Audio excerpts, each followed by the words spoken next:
Here's my emulating a pro photographer process video. The photographer that I decided to choose is Martin Parr. Martin Parr is a British documentary photographer, photojournalist, and photo book collector. He is mostly recognized for his eccentric yet relatable photos. His photos are also intimate and satirical on the perspectives of life. Martin inspires me because he is free, exciting, interesting, and amazing at what he does. He takes photos of things that the audience can relate to, like his Death by Selfie collection. As an artist, I aspire to be just like him. I want my artwork to be something that people can understand, yet question and keep me talking about it. His photos keeps his audience curious to ask questions. In the future, I want my artwork to be known as creative, free, and interesting just like his. He uses different apertures and shutter speeds to get some of the effects he has in his photos.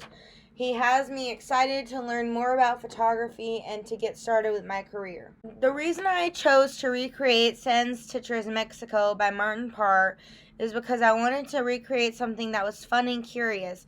I've always loved photos that keep curiosity going in the world. I wanted to recreate his photo yet make it my own as well. I wanted people to be just as curious with recreation as they were with the original.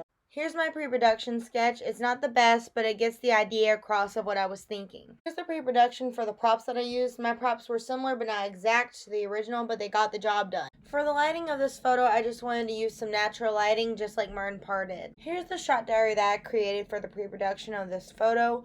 I wanted to create a shot diary that included everything that I was thinking for the process of this photo. I included props, location, and so much more in this shot diary. I'm very happy everything worked out as I planned. For the location of my photos, I wanted somewhere bright and sunny. So at first I thought about my front yard, but then I thought about the big trees blocking the sunlight. So then I thought about the playground near my house in my neighborhood, which was perfectly sunny for taking the photos. Here's the original photo that I recreated. Here are the raw photos that I captured for this project. I included all the exposure data for each photo. I used all my own photos except for the one of the Mayan ruins, since I am nowhere near the Mayan ruins. I captured my friend at different angles, different shutter speeds, and different apertures to make sure that I could get as close to Martin's as possible. The process for recreating this photo wasn't that difficult. I basically did the same thing over and over.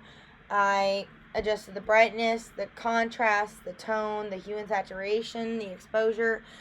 The way that I cut out everything that needed to be cut out is I used the quick selection tool, selected what I needed, created a layer mask on that specific layer, and it was cut out. If there was something left over, I would just paint black onto the layer mask and it would erase it non-destructively.